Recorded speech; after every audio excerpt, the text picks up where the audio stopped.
felt-making blessing is called Euro. Beating wool. Wool is usually beaten on a calm, windless day during a period of warm weather. The wool is beaten with long wooden sticks made of straight willow. Felt makers beat the wool rhythmically with a wooden stick in each hand. The purpose of wool beating is to separate the impurities from the wool and separate the wool fibres to give them a fluffy quality. Laying out the wool. Felt is traditionally made in the last month of summer or the first month of autumn. A flat area is selected for laying out wool. A thick material of plastic bag and bamboo is placed flat over the ground. Laying out wool is one of the most important stages in felt making, and it demands detailed work. Throughout this process, hot or warm water must be sprinkled out over the laid out wool so as to dissolve the lanolin coating the fibres and to allow the wool to mat together. There is one special custom which is done at the end of laying out the wool. It is called branding or stamping the felt. It was formerly a custom to mark the family's property sign in dark wool in the corner of the new felt. After laying out the wool will be blessed with milk and blessing words will be said.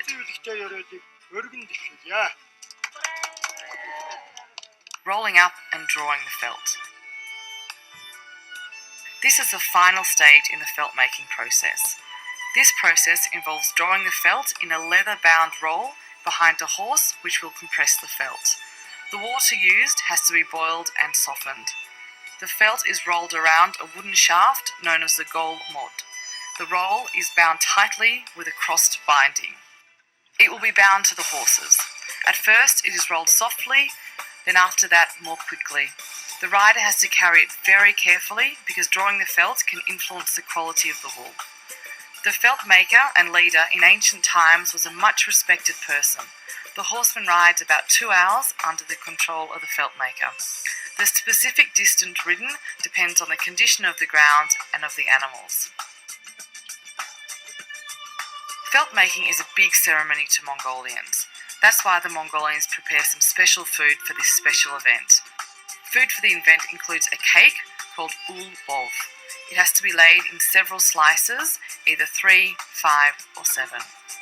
One of the most important Mongolian drinks is milk tea, sutetse.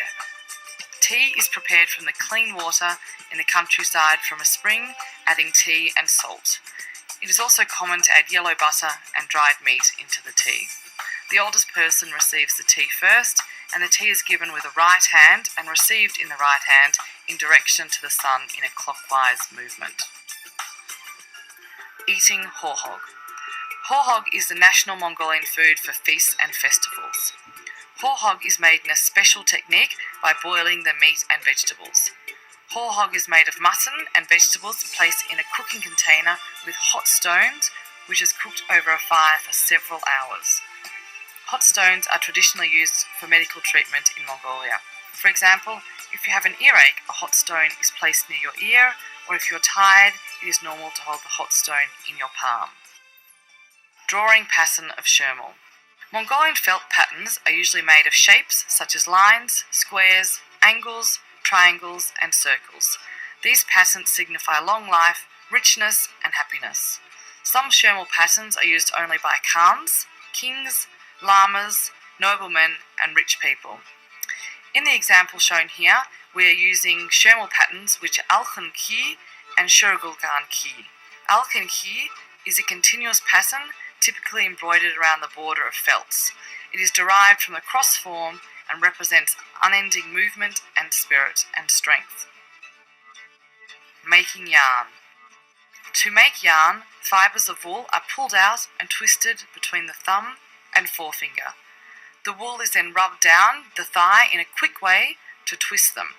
This yarn can be knitted into soft, airy garments without any further processing. The border and Z. The fixing of the edge of the felt is called eski hervek or eski